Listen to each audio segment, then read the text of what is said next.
and all that, because I saw you tweet the other day and I completely agree. Leaders take responsibility. Joe Biden hasn't done that. He has not done that at the border. He hasn't done that in Afghanistan.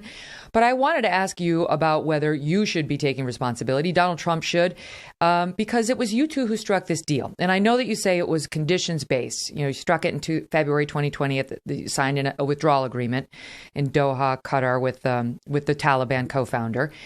And it said, we're going to leave Afghanistan in 14 months on May 1st, 2021. And it had conditions that the Taliban was supposed to meet before we would withdraw. They weren't supposed to let Afghanistan become a haven for terrorists. They were supposed to stop attacking U.S. service members. They were supposed to start peace talks with the Afghan government and consider a ceasefire with them. And then we were going to reduce our troops, which we started to do thereafter. But the question is whether at the time, let me start with this, at the time, and thereafter, did you believe that the Taliban was meeting our conditions? No. So why did we continue withdrawing our troops while you guys were still in office? Because we were able to do that.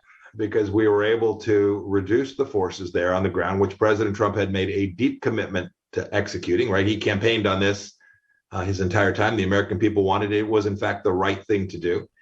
And we were able to do that. You know this, Meghan. We'd reduced our force posture in Afghanistan multiple times. We'd increased our force posture multiple times over 20 years. You adjust your forces to meet what you believe are the desired end outcomes so that you can protect America's interests, right? President Trump was always very clear. Mike, I want everybody out. This is no secret. He tweeted it. Correct.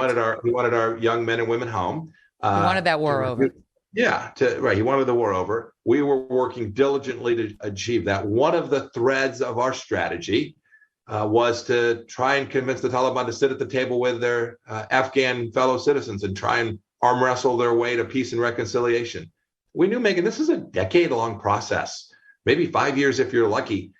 We know the history of Afghanistan. We weren't remotely naive, but we got them to sit at the table. The Bush administration had tried and failed. Everyone had.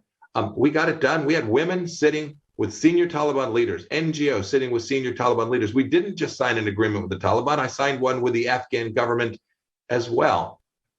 So the comprehensive effort involved three pieces. One, getting our force posture right. We did that. You talked about the fact we drew down. If you think about the trace of our forces there, the president in June of 17 actually increased the number of uniformed military personnel there. I should be careful. I should always refer to that. Right, uniformed military personnel on the ground went up. We then began to go down from just over 15,000 to 8,600. We stopped, we paused, we evaluated the conditions on the ground. We worked closely with General Miller, who was the commander of forces in Afghanistan, to do that. We then went down to, I think the next step was 4,700, and then ultimately down to 2,800. But each step along the way, Meghan, we evaluated the conditions on the ground.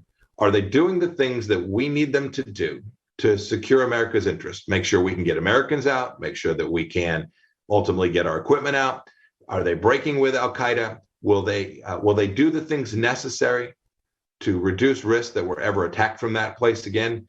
The president gave us each of those missions, not just getting everyone out. And so on January 20th of 2021, we were at somewhere around 2,800 uniformed military personnel on the ground.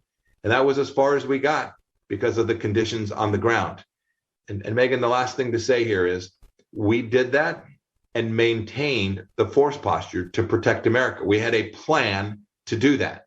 It was a deterrence model. The Taliban knew we'd quite readily attack them if they attacked an American. So that's why I think they did not do that until the Biden administration came in. Right? We didn't have an American soldier killed from the date you talked about, February 29th, 2020, until we left office. And it wasn't because of the piece of paper. It was because the Taliban knew we were deadly serious. They'd watched our strike on Qasem Soleimani. They'd watched us take down ISIS. And they knew if they moved on a checkpoint, if they moved in a way that was inconsistent with America's interests, we would wreak all kinds of havoc on them. We had to do that a handful of times to communicate clearly to them that we were going to do it. And sadly, when the Biden administration came in, they ripped up that plan, set a political arbitrary end date, September 11th,